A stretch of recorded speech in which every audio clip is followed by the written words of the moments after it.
ब्रह्मन् ब्राह्मणो ब्रह्मवर्चसि जायता आराष्ट्रे राजन्यः शूरः शव्योतिव्याधि महारथो जायता दोग्ध्री धेनुर्वूढा नड्वानाशुः सप्तः पुरन्द्रियोषा जिष्णुरथेष्ठाः सभेयो युवास्य यजमानस्य वीरो जायता निकामे निकामे नः पर्जन्यो वर्षतु फलवत्यो नौषधयः पच्यन्ताम् योगक्षेमो नः कल्पताम्। ॐ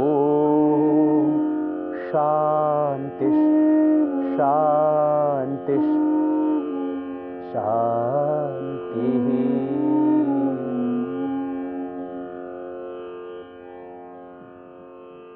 जिस राष्ट्र के लोगों में स्वाभिमान नहीं होता, जिस राष्ट्र के लोगों में आत्मगौरव नहीं होता, जिस देश के लोगों में अपने कर्तव्य का भान नहीं होता, जिस देश के लोग अपने ही घर में झगड़े करते हैं, आपसी कलह में, जातिवाद में, मजहबी उन्माद में, मत पंथ और संप्रदायों में बटे हुए होंगे, वो देश ज्यादा दिनों तक आजाद नहीं रह सकता। भारत के साथ में अतीत में भी यही हुआ, उसकी कहीं पुनरावृत्ति नहीं हो जाए, इसलिए सोचो, जरा संभलो और जागो। तुम जो कर रहे हो, कहीं उससे देश की संप्रभुता, देश की एकता और देश की अखंडता कहीं खतरे में तो नहीं आ गई? हम कहते मैं देश की एकता, अखंडता और संप्रभुता को बनाए रखूंगा, लेकिन कहीं ऐसा तो नहीं है कि हम इस तरह के काम कर रहे हैं जिससे देश दोबारा टूटने के कागार पर पहुंच जाएगा। पहले भी विदेशी ताकतों ने इस देश को खूब लूटा। मैं मानता हूं कि इस देश को बर्बाद करने में, इस देश को लूटने में, इस देश की संस्कृति को तहस नहस करने में, नष्ट करने में जितना विदेशी ताकतों का हाथ था, उससे कम हमारा भी नहीं था। हमारी कमजोरी का फायदा दुश्मनों ने उठाया और आज भी यही देश का हाल है। यदि आज न संभले और अब न संभले तो बहुत देर हो जाएगी।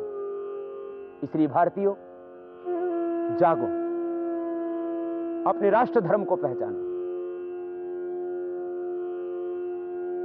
अपने राष्ट्रीय चरित्र को उन्नत बनाओ। यदि हमने अपने राष्ट्रीय चरित्र को विस्मृत कर दिया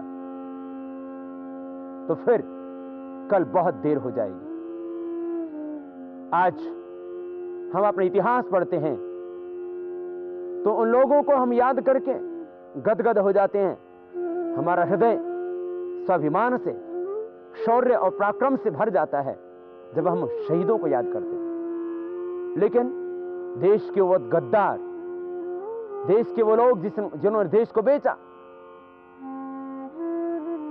इस देश को बर्बाद करने में जिन्होंने मदद की, उनके नाम जब हमारे जुबान पर आते हैं तो हमारा सर में सिर झुक जाता है। इस देश की माटी में पैदा होकर के जिन लोगों ने देश के साथ गद्दारी की,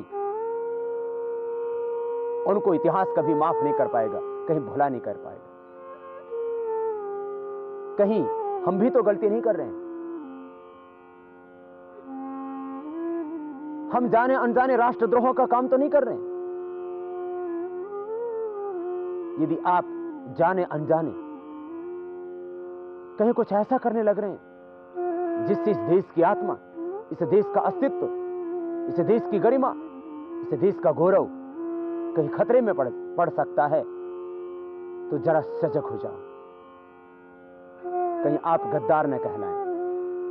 क्योंकि बहुत से गद्दारों ने देश को धोखा दिया, इसलिए देश गुलाम हुआ।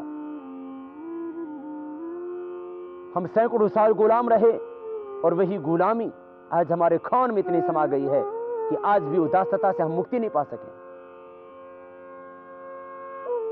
बहुराष्ट्रीय कंपनियों ने पहले भी इस देश को बहुत लूटा, वो आज भी लूट रही हैं। कारण है हमारे भीतर राष्ट्रीय स्वाभिमान नहीं है, अपने देश के प्रति गौरव नहीं है, अपने कर्तव्यों का बोध नहीं है।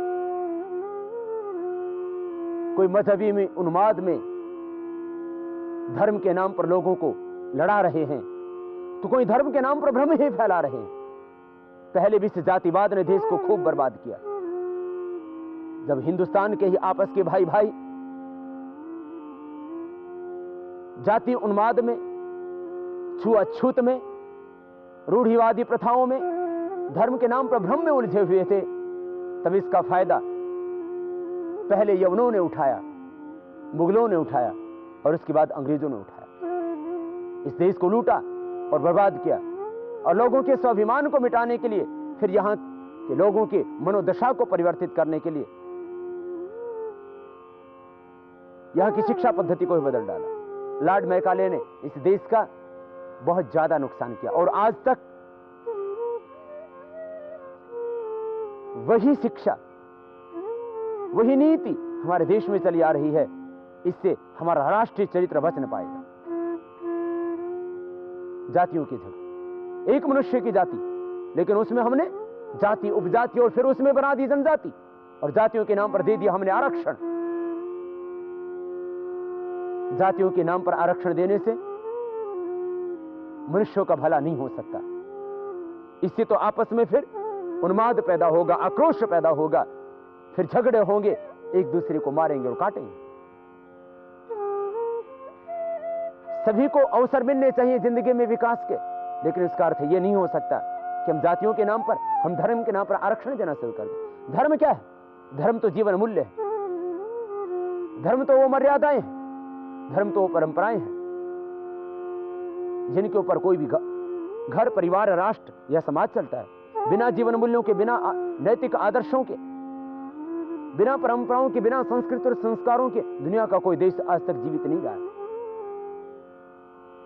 हम अपने देश के अंदर जीवन मूल्यों को तो बरकरार रखें, लेकिन धर्म के नाम पर कभी झगड़ा न करें। हम सब भारतीय हैं, यह हमारा परिचय बन जाए।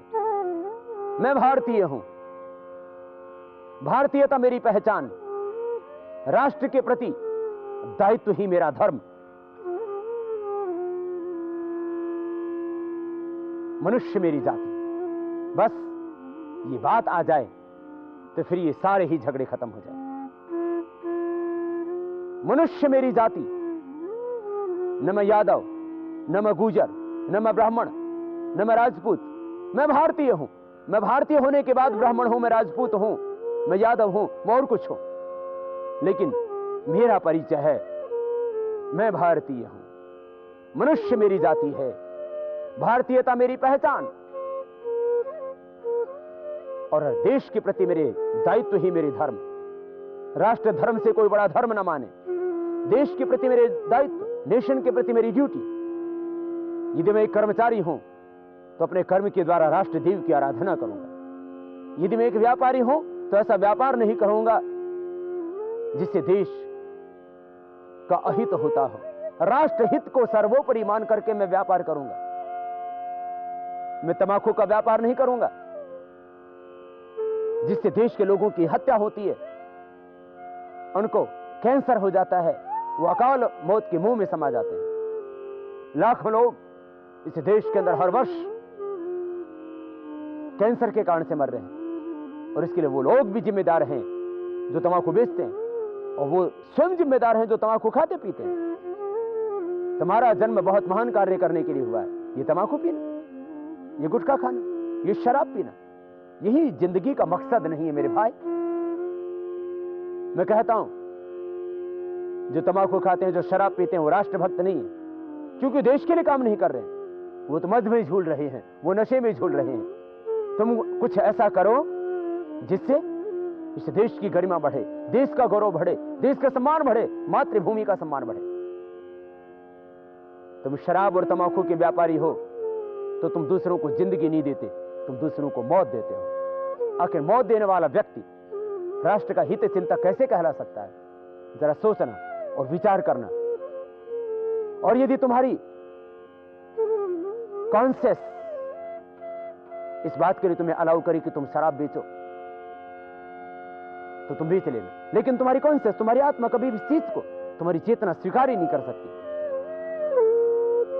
यदि तुम्हारे घर में मांस बेचने से, शराब बेचने से, तंबाकू बेचने से पैसा आता है तो समझ लेना तुम्हारे घर में खून का पैसा आ रहा है, तुम्हारी पीढ़ियों से बर्बाद हो जाएगी। यदि तुम बहुराष्ट्रीय कंपनियों के एजेंटों का काम कर रहे हो और राष्ट्र की संपत्ति को राष्ट्र से बाहर भेज रहे हो तो तुम राष्ट्र के वफादार नहीं, तुम राष्ट्र के गद्दार कहलाओगे।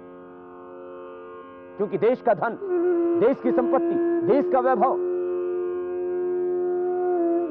देश के काम आना चाहिए। जो राष्ट्र की संपत्ति को, जो राष्ट्र के संसाधनों को, जो देश के धन को देश से बाहर भेजते हैं वो देश के वफादार नहीं, वो देश के गद्दार ही कहलाएंगे। यदि आप जाने अनजाने किसी बहुत बड़ी मल्टीनेशनल से जुड़े हुए हैं तो समझ लेना आप राष्ट्र का बहुत बड़ा अहित कर रहे हैं, क्योंकि आपके कारण से इस देश के अर्थ का दोहन हो रहा है। इस देश में आखिर किस बात की कमी है? हमें गर्व होना चाहिए कि मैं भारतीय हूं, हमें गर्व होना चाहिए मैं उस देश में पैदा हुआ हूं जिस देश में गंगा यमुना की पवित्र धाराएं बहती हैं। हमें गर्व होना चाहिए इस बात का मैं उस देश में पैदा हुआ हूं जो भगवान श्री राम और कृष्ण का देश है। हमें गर्व होना चाहिए इस बात का कि मैं उस देश में पैदा हुआ हूं जो भगवान बुद्ध और महावीर की जन्मी है। मैं उस देश में पैदा हुआ हूं जिसमें हिमालय जैसा पवित्र शिखर है। हम लोगों ने अपनी ही गलतियों के कारण से कैलाश और मानसरोवर जैसा पवित्र तीर्थ गवा दिया। अब अमरनाथ की छीनने की तैयारी है। यदि न जागे तो आग तुम्हारे घर तक लग जाएगी, तब तुम क्या करोगे? हम बिक जाते हैं पैसों के लोभ में। दौलत को तुम खाओगे, दौलत को तुम चाटोगे, ओढ़ोगे या बिछाओगे। दौलत के कारण से देश के साथ कभी सौदा नहीं करना। हमेशा इस बात को याद रखना, तुम वो काम कभी न करना जिससे इस राष्ट्र का अहित होता हो, देश की गरिमा धूमिल होती हो, राष्ट्रीय स्वाभिमान पर कहीं आंच आती हो। और जो ऐसा करते हैं उनको भगवान भी माफ नहीं करे। इसलिए होश में आओ। ईश्वर ने जो तुम्हें जन्म दिया भारत में, इसके लिए भगवान का शुक्रिया अदा करो कि प्रभु तेरे लाख लाख शुक्रिया, तूने मुझे ऐसी धरती पर पैदा किया जहां पर 6 ऋतुएं आती हैं, जहां पर हजारों जड़ी बूटियां हैं, वृक्ष हैं, लताएं हैं। तूने ऐसी धरती पर मुझे पैदा किया प्रभु जिसमें शिवा, महाराणा प्रताप, सुभाष चंद्र बोस, स्वामी विवेकानंद, महर्षि दयानंद, गौतम, कपिल, कणाद, जैमिनी जैसे ऋषि मुनियों ने जन्म लिया। भारत के अंदर किसी चीज की कमी नहीं है। भारत में प्रतिभाओं की कमी है। हमने सुपर कंप्यूटर 10 बनाया, हमने परमाणु बम बनाया, हमने वो सब कर दिखाया जो दुनिया में कोई ना कर सका। लेकिन हमारा कहीं स्वाभिमान सोया हुआ है। स्वाभिमान को जगाओ, आत्मसम्मान को जगाओ, नहीं तो बहुत देर हो जाएगी। आग तुम्हारे घर तक पहुंच जाएगी, तब तुम क्या करोगे? आज तुम्हारे पास में पड़ोसी की हत्या होती है, तुम मौन हो जाते हो। आज तुम्हारे पड़ोस की बेटी का जब चरित्र हनन होता है तब तुम आंख बंद कर लेते हो। पड़ोस में डकैती होती है, हत्या होती है, तब तुम मुंह फेर के चले जाते हो। लेकिन याद रखना, जो आज पड़ोसी के घर में हो रहा है, कल को जब तुम्हारे घर में होगा तब तुम क्या करोगे? तब बहुत देर हो जाएगी। इसलिए याद रखना, पाप को सहना जितना अपराध है, जितना पाप करना अपराध है, उतना ही उस पाप को सहना भी अपराध है। यदि तुम समाधान का हिस्सा नहीं हो तो तुम एक समस्या बन जाते हो। आपने यदि कुछ न किया तो बहुत देर हो जाएगी, फिर राष्ट्र बच न पाएगा, राष्ट्र की अस्मिता बच न पाएगी। कहीं ऐसा तो नहीं है कि आप जाने अनजाने राष्ट्र की अवनति का काम कर रहे हैं? जातिवाद को मिटा दो, मजहबी उन्माद को मिटा दो। भारतीय संस्कृति में चारण वर्णाश्रमों की धर्म की व्यवस्था तुम्हारे शरीर से बताई गई है। ब्राह्मणों से मुखमासीत बाहुराजन्य कृता रूतदस यद वैश्य पद्भ्याम शूद्रो आ जाए। सिर तेरा ब्राह्मण है, भुजाएं क्षत्रिय है, पीठ वैश्य है, पैर शूद्र है। पैर में कांटा चुभता है तो आंखों में अश्रुधारा बह उठती है, सिर पर डंडा बजता है तो हाथ ऊपर उठ जाते हैं। यह हमारे भीतर की व्यवस्था है। माने शूद्र को पीड़ा हुई तो आंखों में आंसू ब्राह्मण के बहे। क्षत्रिय ने मदद की कांटा निकाला, पेट में दबा गई, उसने घाव भर डाला। जब शरीर में इतना परस्पर सहयोग तो बाहर क्यों झगड़े? समाज में दिशा देने का काम करने वाले ब्राह्मण हैं, इस राष्ट्र की रक्षा करने वाले, सीमाओं पर तैनात वो योद्धा जो मातृभूमि के लिए अपने प्राण न्यौछावर करने के लिए हर वक्त तैयार रहते हैं, वो क्षत्रिय जो भय से मुक्त करें समाज को, वैश्य जो व्यापार करके राष्ट्र को समृद्ध करें और जहां जहां अभाव हो वहां वहां उसकी पूर्ति करें, शूद्र वो जो समाज की सेवा करें। जन्म ना जायते शूद्र संस्कार आदिजुच्यते, महर्षि मनु कहते हैं जन्म से तो सब शूद्र पैदा होते हैं, अपने कर्मों से हम ब्राह्मण क्षत्रिय वैश्य या शूद्र कहलाते हैं। इसलिए जातिगत उन्माद न फैलाना, मजहबी उन्माद न फैलाना। धर्म है सत्य, धर्म है अहिंसा, धर्म है करुणा, धर्म है प्रेम। बाकी की सब भ्रमों में पड़ करके तुम एक दूसरे से झगड़ा न करना।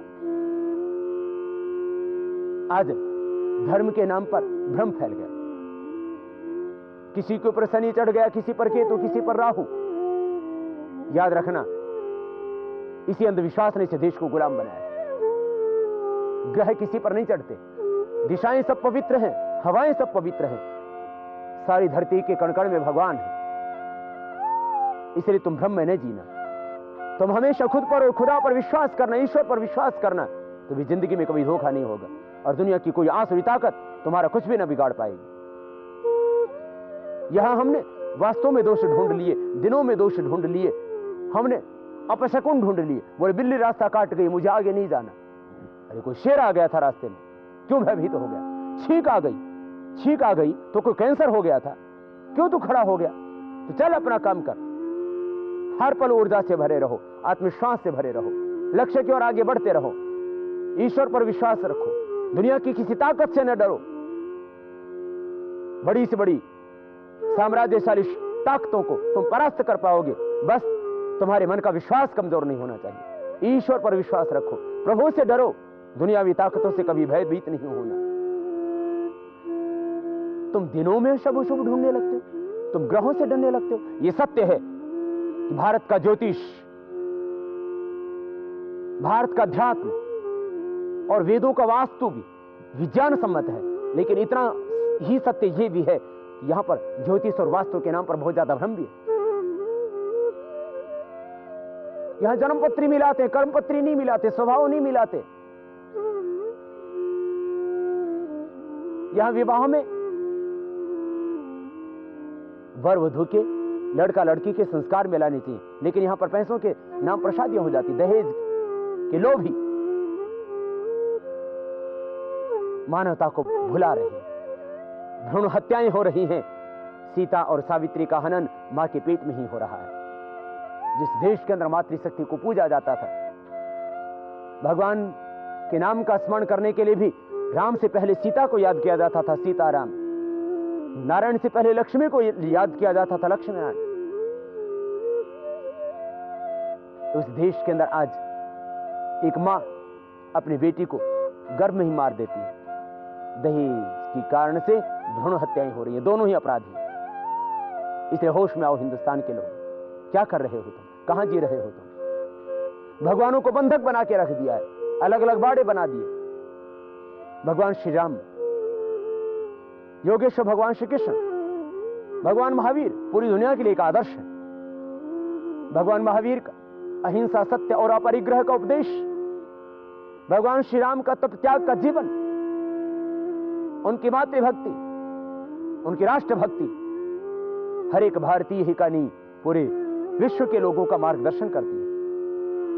योगेश्वर भगवान श्री कृष्ण की गीता हर एक व्यक्ति के भीतर सोए हुए स्वाभिमान को जगाती है, उसके विषाद को दूर करती है, उसके अवसाद को दूर करती है।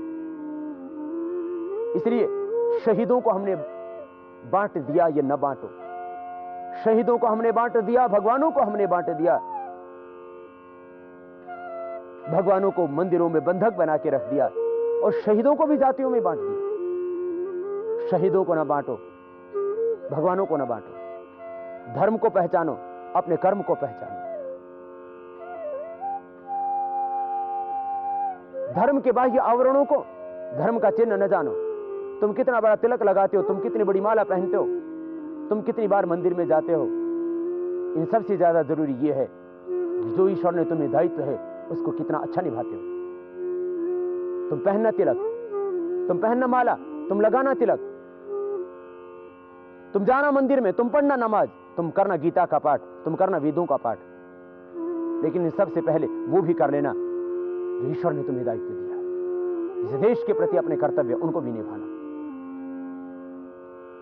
भगवान भिखारियों को नहीं, अधिकारियों को देते हैं। और ईश्वर के सच्चे उपासक, आराधक वो हैं जो कर्म के द्वारा राष्ट्र निर्माण का काम करते हैं। करुण्य वेह कर्माणि जिजी विचित छतंग समान। हम अपने पुरुषार्थ से इस राष्ट्र देव की आराधना करें। शहीदों के खून को मत भुलाना। शहीदों ने शहादत दी थी, उनके दिल में एक तमन्ना थी कि मेरे देश के लोग आजाद होंगे, स्वाभिमान से जिएंगे, सबको न्याय मिलेगा, सबको जीने का अधिकार मिलेगा। आज शहीदों की शहादत हमने भुला दी।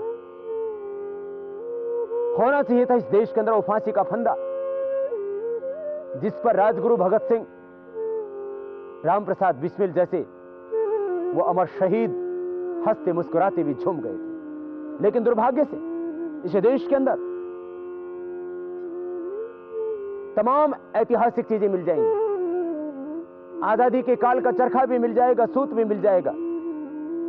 महात्मा गांधी की बकरी जिस जंजीर से बंधा करती थी वो जंजीर भी मिल जाएगी। रखना इस शहादत को संभाल करके, रखना आप अपने इतिहास की चीजों को संभाल करके, क्योंकि वो हमारा अतीत, वो हमारा गौरव है, वो हमारा स्वाभिमान है। लेकिन दुर्भाग्य से इस देश के अंदर किसी ने भी वो फांसी का फंदा नहीं संभाल के रखा जिसके ऊपर अशफाक उल्लाह खां झूले थे, जिसको चूमा था राम प्रसाद बिस्मिल ने, जिसको चूमा था भगत सिंह ने। भुला दिया अपना गौरव, क्योंकि वो फांसी का फंदा होता तो लोगों का स्वाभिमान जाग उठता। पीछे एक इंसान के रूप में जो हैवान था, उसका वो फांसी का रस्सा यहां नीलामी के लिए बिकने लगा। मुझे हैरत, देश के शहीदों ने जिस देश के लिए अपनी कुर्बानी दे दी थी, उन्होंने उनकी वो निशानी भी संभाल के नहीं रखी। हम अपने गौरव को, अपने स्वाभिमान को कहीं भूल गए, क्योंकि अंग्रेज तो इस देश से गए, लेकिन यहां की शिक्षा नीति में ऐसा परिवर्तन करके चले गए कि भारतीय लोग बाहर से आए, आर्य लोग ही बाहर से आए। जब भारतीयों ने कहा अंग्रेजों भारत छोड़ो, ये देश तुम्हारा नहीं, ये वतन हमारा है, तो अंग्रेजों ने कहा ये वतन तुम्हारा नहीं, तुम भी आक्रांता हो, हम भी आक्रांता। आर्य तो बाहर से आए थे, हम भी बाहर से आए। जब तुम यहां पर राज्य कर सकते हो तो हम क्यों नहीं कर सकते? और वही लॉर्ड मैकाले की शिक्षा पद्धति आज भी हमें पढ़ाई जाती है। पहले हम कहते थे माता भूमि पुत्र हम पृथ्व्या, ये धरती मेरी मां है, मैं इसका पुत्र हूं। अंग्रेजों ने इस नारे को ही बदल दिया। उन्होंने एक झूठी थेरापी निकाली झूठा सिद्धांत निकाला, झूठी मान्यताएं प्रसारित की, डार्विन का सिद्धांत, जिसको आज विज्ञान ने भी नकार दिया है। क्या निकाला सिद्धांत? पहले भारत में पढ़ाया जाता था तुम ऋषियों की संतान हो, तुम आर्य पुत्र हो, तुम भारत माता की संतान हो, तुम ईश्वर के पुत्र हो, अमृतस्य पुत्राः वयम पुत्रम अदितेरियो विधर्ता। हम पढ़ते थे माता भूमि पुत्रोहम पृथिव्या। वेद में हमें संदेश दिया जाता था ये मां मेरी धरती है, मैं इसका पुत्र हूं। अंग्रेजों ने कहा ये इंसान तो अमीबा से बना, अमीबा से लंगूर बना, बंदर बना और बंदर से आदमी बन गया। मैंने किसी से पूछा, मैंने कहा भाई बंदर से आदमी तो बन गया, लेकिन इसकी पूंछ कहां गई? बोले बैठते बैठते घिस गई। आज क्यों नहीं बनता? बोले बनने ही बंद हो गए। ऐसे ऐसे झूठ हमें सिखाए गए, हमारे स्वाभिमान को मार दिया, जिससे कि कोई देश का व्यक्ति अपना सिर गर्व से ऊंचा ना कर सके। किसी देश को, किसी जाति को, किसी समाज को नष्ट करना हो तो इसके इतिहास को मिटा दो, वो जाति, वो समाज, वो राष्ट्र नष्ट हो जाएगा। यही अंग्रेजों ने किया, पहले देश को खूब लूटा। मल्टीनेशनल कंपनियों के अतीत के ऊपर विचार करोगे तो शायद आपकी आंखों में भी अश्रुधारा बह उठेगी। और आज भी वही लूट इस देश में जारी है। पहले एक कंपनी आई थी और शायद देश का कोई व्यक्ति उसको भुला ना पाएगा। उस एक ईस्ट इंडिया कंपनी ने नाम उस समय भी ऐसे ही रखते थे, आज भी ऐसे ही रखते हैं। कोई पता भी लगाए तो शायद मुश्किल हो जाता है कि स्वदेश की कंपनी है या विदेश की कंपनी है। नेशनल और मल्टीनेशनल्स में आप भेद ही नहीं कर सकते। उस समय भी आई थी ईस्ट इंडिया कंपनी, नाम रखा हुआ था ईस्ट इंडिया। और एक व्यक्ति उस समय जो इस देश के अंदर आया, उस समय देश के सम्राट थे जहांगीर, और जहांगीर से जाकर के उसने भीख मांगी। सर थॉमस राय नाम था उसका। अजमेर में जाकर के वो राजा का किला, और राजा जहां ऊपर बैठा हुआ, वहां से जो पत्र फेंका था उसकी झोली में, वो स्थान भी मैं देख करके आया। वह जाकर के खून गर्म हो गया कि वही, यही वो जगह है जहां से इस देश के साथ में धोखा हुआ था। जहांगीर ने तो नहीं सोचा था कि भिखमंगा सा आदमी एक दिन इस देश को लपक लेगा। ये देश जो आज आजाद है, ये कल को स्वतंत्रता की वीडियो में चकड़ जाएगा। जहांगीर की छोटी सी गलती ने इस देश को गुलाम बना दिया। वो थॉमस राय से शुरू हुई इस देश की गुलामी की वो गाथा और वो व्यथा और वो कथा जो आज तक जारी है। थॉमस राय के बाद में एक बहुत ही क्रूर व्यक्ति, लॉर्ड क्लाइव, जो बहुत ही नीच प्रकृति का था, बहुत धोखेबाज था, एक हैवान था, और बाद में खुद आत्महत्या करके मरा, लेकिन इस देश को बर्बाद करके चला गया। उसने मीर जाफर को, मीर कासिम को लालच देकर के, लोभ देकर के और सज्जाउद्दौला के साथ में धोखा कराया, और यहां से शुरू हुई ये मल्टीनेशनल्स की लूट की यात्रा, जिसको क्लाइव कहते हैं। ये व्यक्ति जब भारत में आया तब इसको 500 रुपए वार्षिक मिला करता था, लेकिन इस देश को इस कदर लूटा कि यह एक महीने में 40 लाख रुपए पाने लगा। जब लूट ज्यादा हो गई तो हाउस ऑफ कॉमन्स में चर्चा हो गई कि जिसको हम 500 रुपए वार्षिक देते हैं वो 40 लाख रुपए एक महीने में कमाता है, आखिर ये अकेला कैसे उसको कमाएगा।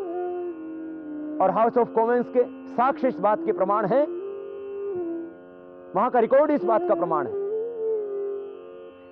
कि वहां फिर वो जो ज्यादा लूटने लगा क्लाइव, तो वो संपत्ति 4 जगह बटी। ब्रिटेन के राजा में, वहां के सांसदों में, और क्लाइव के पास। चौथा नाम मैं नहीं लूंगा क्योंकि इससे विवाद खड़े हो जाएंगे। मैंने उस समय लूट हुई, देश को लूटा, कोई पूछने वाला ही नहीं था। बहुत से लोग कहते हैं स्वामी जी अंग्रेज बहुत अच्छे थे, उन्होंने देश के अंदर सड़कें बनवा दी, उन्होंने देश के अंदर रेल की पटरियां फैला दी। ये देश को लूटने के लिए फैलाई थी, कोई देश के विकास के लिए नहीं फैलाई थी कि कैसे देश को लूटा जाए, तो उसकी प्लानिंग की गई थी। और उसी प्लानिंग के तहत ये देश में सड़कें बनाई गई, उसी प्लानिंग के तहत देश के अंदर रेल की पटरियां बिछाई गई। देश को लूटने के लिए ये सब पूरी की पूरी प्लानिंग के तहत किया गया था। देश का विकास नहीं, देश के विनाश के लिए उन्होंने पैर फैलाए थे। भारतीयों को फूट डालो और राज करो की नीति अपनाई, और आज भी वही चल रहा है। हम लोग आपसी झगड़ों में उलझे हुए हैं, कर्तव्यों का बोध कहीं मिट गया है, राष्ट्रीय चिंतन, राष्ट्रीय चरित्र और स्वाभिमान कहीं हमारा मिट गया है। यही कारण है, पहले एक कंपनी इस देश को लूटने के लिए आई थी और आज 4500 कंपनियां जीरो टेक्नोलॉजी का सामान बना करके लूटती हैं। बहुत से लोग इस बात पर कहते हैं, आपत्ति भी करते हैं कुछ लोग तो अनजाने में, कि स्वामी जी आप बहुराष्ट्रीय कंपनियों के विरोध में क्यों बोलते हैं? इतनी बड़ी ये ताकत है, इनके सामने तो कोई जुबान खोलने की हिम्मत भी नहीं करता, आप क्यों बोलते हैं इनके विरोध में? मैं विरोध में नहीं बोलता, मैं लोगों को हकीकत से परिचय कराता हूं। आज तक भारत के इतिहास में एक भी मल्टीनेशनल ऐसी नहीं आई जो यहां पर टेक्नोलॉजी लेकर के आई है। कोई साइंस और टेक्नोलॉजी साथ में लेकर के इस भारत के विकास के लिए आता है तो हम उसका स्वागत करेंगे, लेकिन यहां पर लाया जाता है ठंडों का जहर। मानी ऐसी कंपनियां जो देश का पानी लेकर के, भारत का पानी लेकर के, यहां की जमीन के अंदर से पानी का दोहन करके और उसके अंदर जहर मिला करके बेच देती है। और जब देश का हाई कोर्ट, देश का सुप्रीम कोर्ट उनसे पूछता है कि इसके अंदर क्या क्या जहर मिले हैं, तब बताने से भी मना कर देती है। देश का जल, देश की संपत्ति, दोनों का हो रहा है दोहन और हम मौन बैठे। ज्वाइंट पार्लियामेंट कमेटी ने जो ठंडा बेचने वाली कंपनियां हैं उनके ब्रांड लिए और उनके सैंपलिंग करके जब लेबोरेटरी में उनका टेस्ट हुआ तो ये परिणाम सामने आए कि ठंडा पीने से कैंसर होता है, ठंडा पीने से ऑस्टियोपोरोसिस होती है, ऑस्टियोपोरोसिस की प्रॉब्लम, ठंडा पीने से मौत हो सकती है। बढ़ता है कि जैसे 100 रुपए का प्रॉफिट हुआ तो 10 रुपए भारतीयों को भिखमंगों की तरह बांट दिया जाता है और 90 रुपए बाहर चला जाता है। करीब प्रति वर्ष 90,000 करोड़ रुपए इस देश का लूटा जाता है। 90,000 करोड़ रुपए देश को पहले भी बहुत लूटा। जिसको टॉमस राय कहते हैं, टॉमस राय से लेकर के और माउंट बेटन तक, उसको हम लोग आज भी सर टॉमस राय बोलते हैं। सर कहते शर्म आनी चाहिए। और उसको लॉर्ड माउंट बेटन बोलते हैं, जिन्होंने इस देश को खूब लूटा, रौंदा, बर्बाद किया। लाखों लोगों की लाशें बिछा दी इन लोगों ने और देश की संस्कृति को, देश की सभ्यता को, देश की परंपरा को बर्बाद कर दिया। 7,32,000 गुरुकुल तोड़े, 24,000 एजुकेशन के सेंटर तोड़े, भारतीय शिक्षा नीति को तहस नहस कर दिया। भारत का धर्म, भारत की संस्कृति, भारत की परंपराएं, भारत के जीवन, भारत का कुछ नहीं बिगाड़ा। दुश्मन की तलवारों ने भारत को बर्बाद किया, भारत की ही गद्दारों। आज भी जयचंदू की कमी नहीं है, आज भी वीर जाफर मीर की कमी नहीं है। आज भी हम देश के साथ में धोखा देते हैं। और जाने अनजाने आप यदि किसी भी मल्टीनेशनल का नमक खाते हैं तो आप राष्ट्र के हित चिंतक नहीं हो सकते। आप उन्हीं का आटा, उन्हीं की सारी चीजें, आप अपनी जरा देखना अपनी रसोई में, अपने देखना जरा बाथरूम में तो मल्टीनेशनल का ही कब्जा है। उन कंपनियों का मैं नाम लेना उचित नहीं समझता, लेकिन सब जानते हैं कि नाम हिंदुस्तानी रखे हुए हैं और वही कंपनी इस देश को लूट रही, पता भी ना लगे। बहुत बुरा हाल इस राष्ट्र का इसलिए हो चुका है कि लोगों के भीतर से राष्ट्रीय स्वाभिमान कहीं मिट गया, आत्मगौरव का भान ही कहीं नहीं रहा है। इसलिए उठो और जागो, ये दिन ही जागे तो बहुत देर हो जाएगी। आज इस देश को चारों ओर से मल्टीनेशनल फिर भी लूट रही है और जीरो टेक्नोलॉजी का सामान बनाकर। देश की रोटी पर खतरा है, देश की बेटी पर खतरा है, और नहीं संभले तो फिर मैं कह रहा था खतरा तुम्हारे सिर पर भी आने वाला है। हिंदुस्तान की बेटी को, हिंदुस्तान की बहू को कुछ मल्टीनेशनल चैनल है, उनका काम ये उनको नंगा करके दिखाना। भारत की संस्कृति थी मिलकर के रहना, बांट के खाना, प्रेम से जीना। लेकिन टीवियों के चैनलों के ऊपर ऐसे ही सीरियल बनाए जाते हैं जिससे दिखाया जाता है कि भारत की बहू, भारत की बेटी, भारत की सास लड़ती रहती थी। और पिक्चरों में जब देश की बेटी को नंगा किया जाता है तो हम तालियां बजाते हैं, हम जाकर के उन पिक्चरों को हिट करते हैं। आप भी दोषी, आप भी अपराधी हैं। आपकी बेटी को नंगा किया जाए और दूसरे उसको देखें, तब आपको कैसा महसूस होगा? दूसरों की बेटियों को नंगा देख करके यदि तुम्हारे दिल में खुशी होती है तो तुम संस्कृति के विध्वंसक हो, तुम्हें भगवान भी माफ नहीं करेंगे। और वो बेटियां जो टीवी के पर्दे पर, जो पिक्चर के पर्दे पर तो नंगी हो जाती हैं, लेकिन चौराहे पर यदि उनके वस्त्र को उतारता है तो रिपोर्ट दर्ज करवाती है। ये कैसा चरित्र? चंद पैसों के लोभ में अपने जिस्म को बेच डालते हैं, चंद पैसों के लोभ में अपने देश के साथ सौदा कर लेते हैं, चंद पैसों के लोभ में अपने दीन, ईमान, धर्म को बेच डालते हैं। देश की बेटी पर खतरा है। जिस देश का चरित्र था, यहां पर संयुक्त परिवारों की परंपरा, उन संयुक्त परिवारों की परंपरा को तोड़ने के लिए मीडिया के अंदर ऐसे ही चित्रण दिए जाते हैं जिससे कि परिवार टूटे। पहले हमारे यहां पर 25-25, 50-50 आदमियों के परिवार होते थे। आज अवसाद पनप रहा है, डिप्रेशन पनप रहा है। क्यों? हर कोई अकेला है। क्या तुम साथ लेकर के आए थे? क्या तुम साथ लेकर के जाओगे? प्रेम से रहो, 2 दिन रहना इस दुनिया में, दूसरों को सुख पहुंचाओ, खुद सुखी रहो। एक दूसरे का हाथ बटाओ, प्रेम से आगे बढ़ो। संगच्छध्वम संवदध्वम संभो मनांसि जानताम देवा भागम यथा पूर्वे संजनानाम उपासते। ऋग्वेद में उद्घोष किया था ऋषियों ने, संगठन में रहो, मिलकर के बढ़ो। आपस की फूट में पहले भी गुलाम हुए थे और आपस में आज भाई भाई से लड़ रहा है, पड़ोसी पड़ोसी से लड़ रहा है, एक दूसरी जातियां एक दूसरे जातियों से लड़ रही हैं, एक दूसरे मजहब, मत, पंथ, संप्रदाय के लोग एक दूसरों से लड़ रहे हैं। यह अहंकार, ये संघर्ष, ये उन्माद तुम्हें ले डूबेगा। इसलिए हमें फिर से जागने की जरूरत है। मैं कह रहा था हिंदुस्तान की बेटी पर खतरा है और हिंदुस्तान की रोटी पर भी खतरा है। हमारे यहां पर वो मल्टीनेशनल सारे हैं जो ऐसे बीज बना रही हैं, कल से उनसे बीज नहीं होगा। कपास का ऐसा बीज बोया यहां पर, उससे रुई तो हुई लेकिन कपास का बीज गायब हो गया। मकई तो होती आज भी, मकई का बीज ऐसा आ गया है, उससे मक्का बहुत मीठा होता है लेकिन मक्का का बीज नहीं होता। बीज ही नाश करने के चक्कर में इधर कोल्ड ड्रिंक पिला करके मनुष्य के बीज को खत्म करने की कोशिश, और उधर ऐसे बीज बनाए जाएं जिसके बीज पैदा ही ना हो, और उन विदेशों से ही बीज लिया जाए जिससे वो जो चाहे वो इस देश में हो।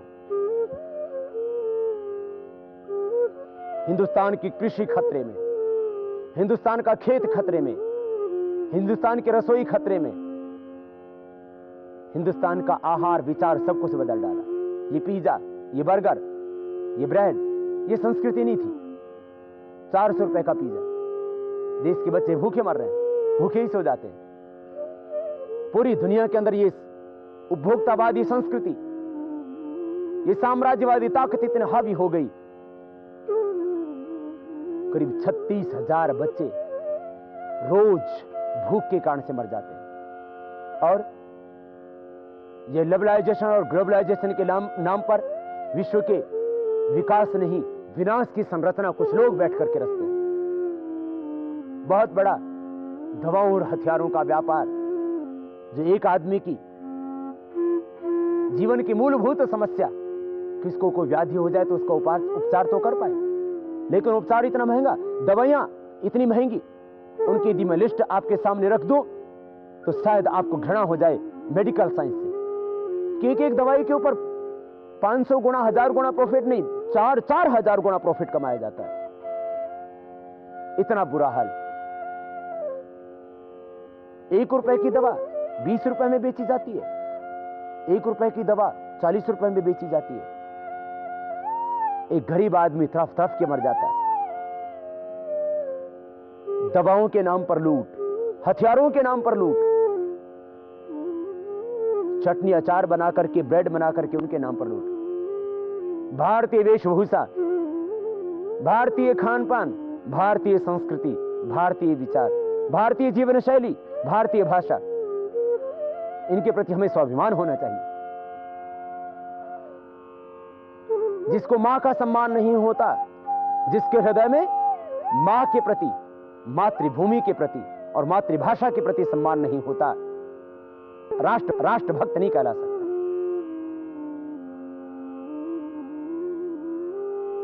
हमने मां के प्रति सम्मान को भुला दिया। जिस मां ने ममता से पाला, अपने खून से सींचा,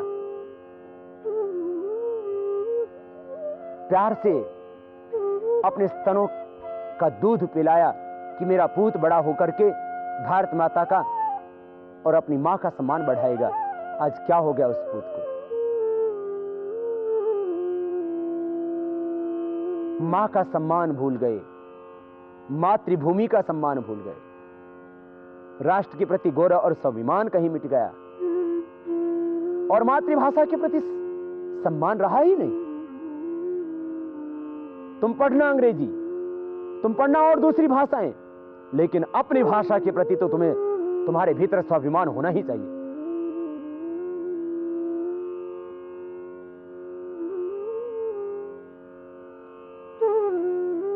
इंग्लैंड के पास में जर्मनी है, इंग्लैंड के पास में फ्रांस भी है। वहां फ्रेंच बोलेंगे, वहां जर्मन बोलेंगे, लेकिन हम लोगों का बुरा हाल है।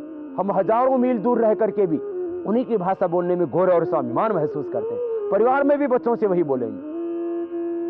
ये तो इस देश के लोगों के अंदर कहीं कहीं अभी स्वाभिमान शेष रहा है कि अपनी भाषा के प्रति थोड़ा गौरव रखिए। मातृभूमि, मातृभाषा और मां, इन तीन माताओं के प्रति यदि तुमने गौरव न रखा, स्वाभिमान नहीं रखा, तो फिर ये देश कैसे आजाद रह पाएगा? इसलिए जागो, अपने खोए हुए मूल्यों को पहचानो, टूटती हुई परंपराओं को बचाओ, गिरते हुए आदर्शों को बचाओ। यदि तुम ना आगे आए तो फिर बहुत बुरा हो जाएगा। अब तुम्हें पुरुषार्थी बनना है। अभी तुम्हें भाग्य के भरोसे नहीं बैठे रहना कि कहीं भगवान आएंगे, फिर से इस धरा के ऊपर भगवान श्री राम जैसी, भगवान कृष्ण जैसी कोई आत्मा आएगी और इस देश का उद्धार कर देगी। तो ये क्यों नहीं मान लेता कि मेरे ही भीतर उस भगवान ने अवतरण लिया है और यदि मैं न खड़ा हुआ तो बहुत देर हो जाएगी। हम भाग्यवादी हो गए। पुरुषार्थ कहीं मिट गया, संघर्ष कहीं मिट गया। वैदिक दर्शन में, भारतीय संस्कृति में संघर्ष और समर्पण, प्रार्थना और पुरुषार्थ, इन दोनों की महत्ता थी। लेकिन हम प्रारब्ध को ही मानने लगे, पुरुषार्थ को भूल गए। तुम अपने भाग्य के स्वयं निर्माता हो।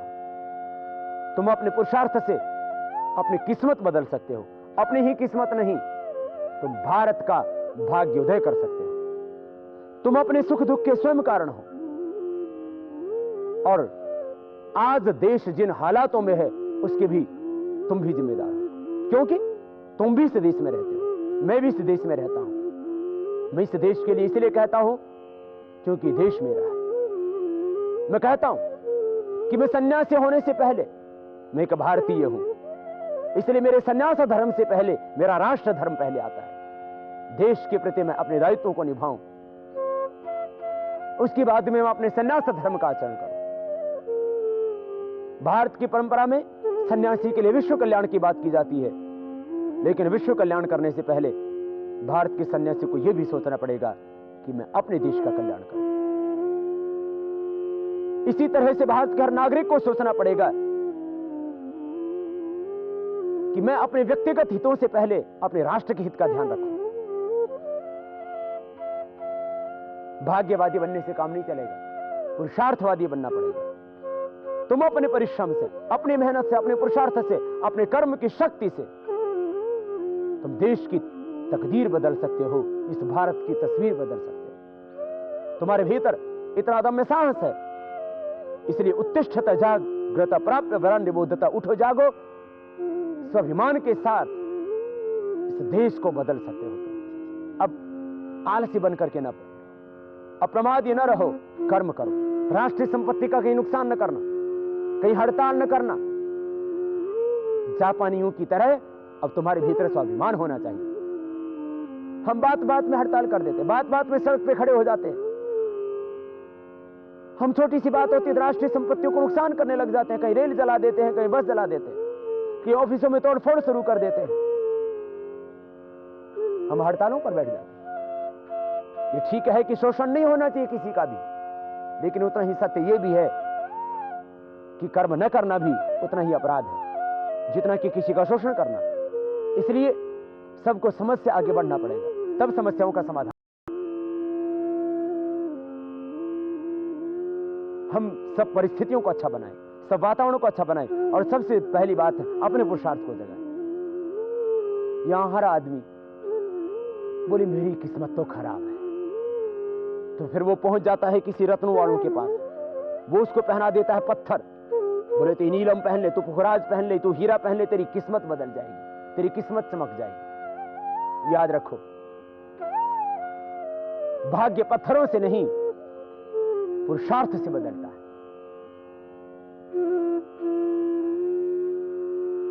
भाग्य तुम्हारी मेहनत से बदले, और तुम्हारी किस्मत में है वो तुम्हें मिलेगा वक्त से पहले कभी कुछ भी नहीं मिलता। इसलिए इंतजार करो, प्रतीक्षा करो, जो तुम्हारी जरूरत है उससे ज्यादा तुम्हारे परमात्मा ने तुम्हें दिया हुआ। हमें चारों तरफ सृजन करना होगा। हमारा जो जो दायित्व है हमें उसको निभाना होगा। हमें अपने धर्म की व्याख्याओं को वैज्ञानिक बनाना होगा। श्राद्ध और तर्पण का दिन है तो वृक्ष लगाओ, उस वृक्ष से जो ऑक्सीजन पैदा होगी उससे तुम्हारे पितर प्रसन्न हो जाएंगे। रक्तदान करो, पर्यावरण की शुद्धि के लिए वृक्ष लगाओ, ये यज्ञ है। नेत्रदान करके जाओ, तुम्हारे मरने के बाद ये शरीर तो राख हो जाना है। भस्मांतम शरीरम, शरीर का परिणाम तो राख हो जाना है। तुम्हारी इस दुनिया के बाद इस सुहानी दुनिया को इन आंखों से कोई देख सकता है। इसलिए नेत्रदान, शरीर दान करके चले जाओ। मरने के बाद ये देह किसी की काम आ जाए, इससे बड़ी बात और क्या हो सकती है। आज इस देश के अंदर 1 करोड़ से ज्यादा अंधे व्यक्ति हैं। उसमें से करीब 30 लाख ऐसे व्यक्ति हैं जिनको यदि आंखें मिल जाएं तो इस सुहानी दुनिया को देख सकते हैं। लेकिन दुर्भाग्य से केवल 20,000 ही आंखें मिल पाती हैं।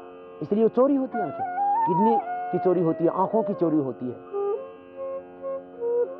क्योंकि हमने अपने धर्म को समझा ही नहीं, हमने अपने राष्ट्रीय दायित्व को कहीं समझा ही नहीं। धर्म को मठ मंदिरों की चीज बना दिया, भगवान को मंदिरों में बंदी बना करके रख दिया। धर्म तो तेरे भीतर है, तीर्थ तो तेरे भीतर है, परमात्मा तेरे भीतर है, गुरु तेरे भीतर है, सब कुछ तेरे भीतर है। बाहर के मठों में, मंदिरों में भी उन्हीं को शांति मिलेगी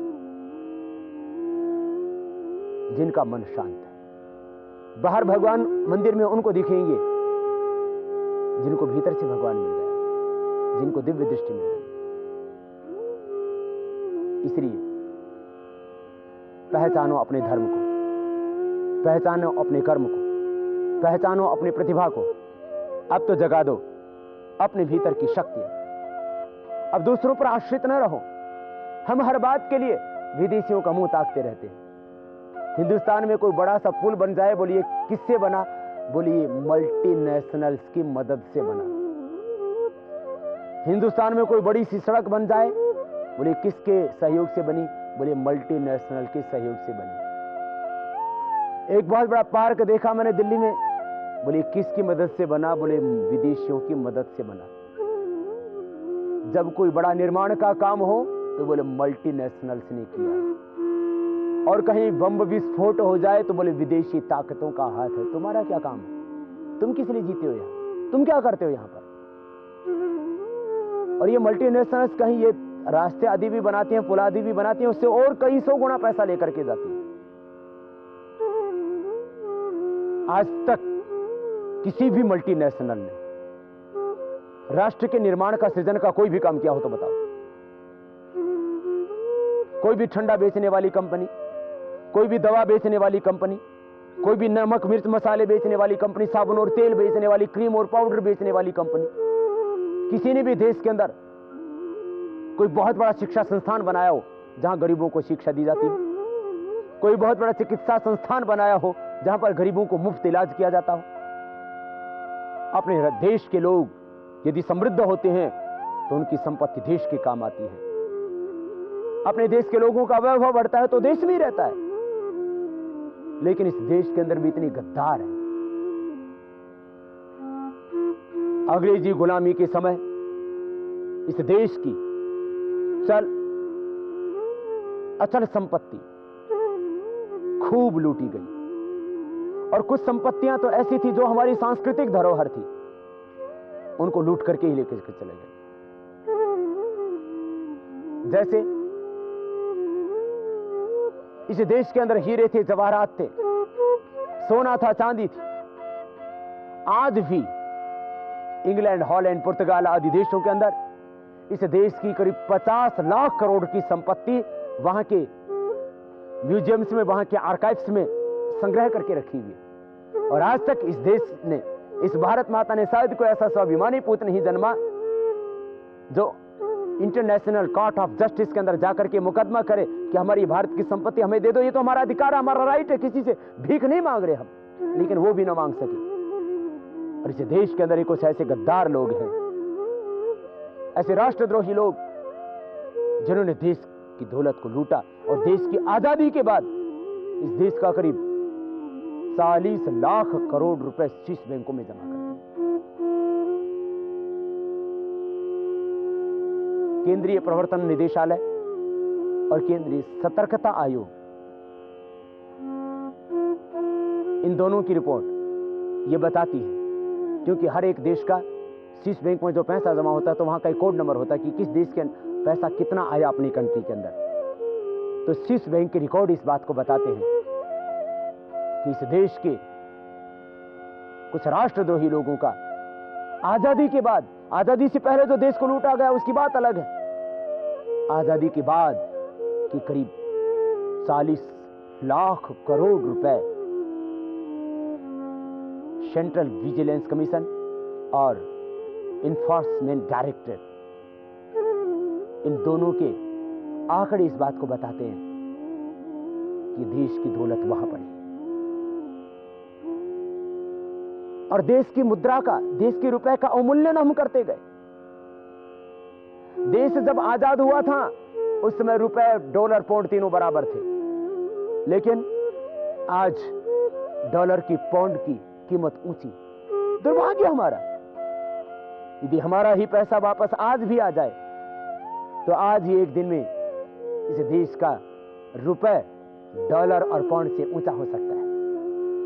भारत के कुछ लोग आज भी विदेशों में इसलिए पड़े हुए हैं, इसलिए देश को छोड़े हुए हैं, इसलिए अपने वतन से बाहर रह रहे हैं कि वहां पैसे ज्यादा मिलते हैं।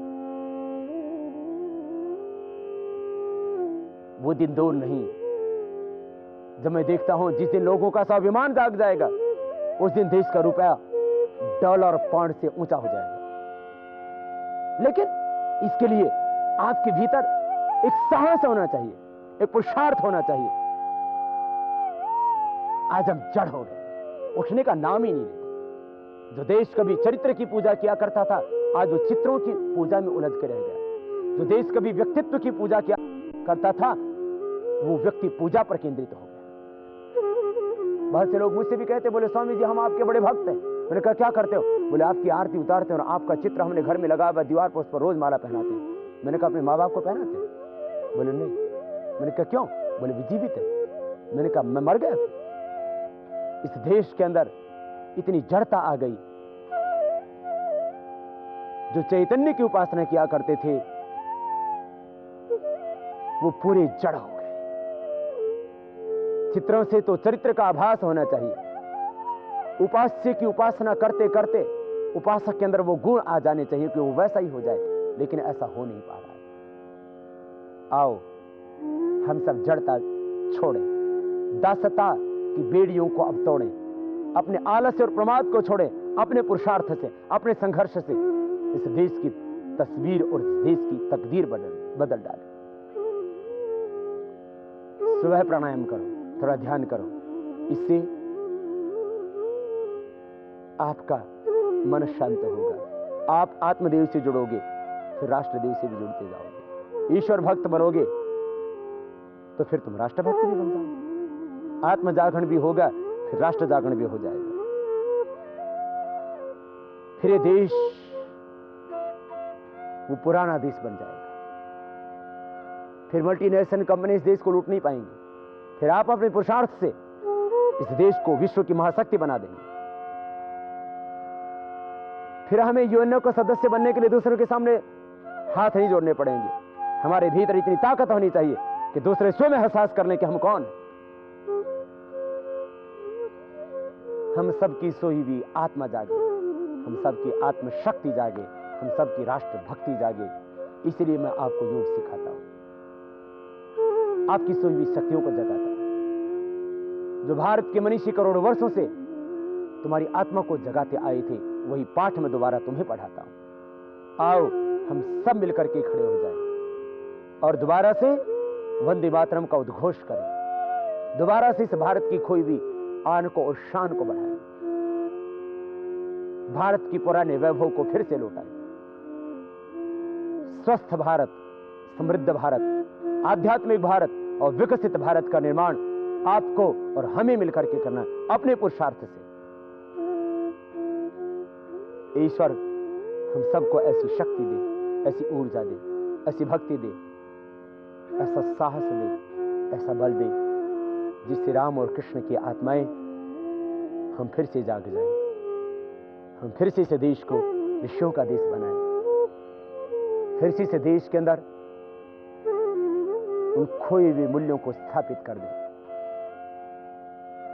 इस देश के अंदर आज भी वैभव की कमी नहीं है।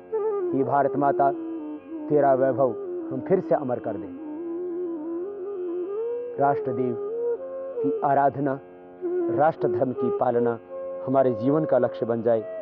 प्रभु तेरी उपासना करते हुए हम इस राष्ट्रदेव की उपासना कर सकें और फिर से गर्व और स्वाभिमान से कह सकें, हमारा अतीत भी महान था, हमारा भविष्य भी स्वर्णिम बनेगा।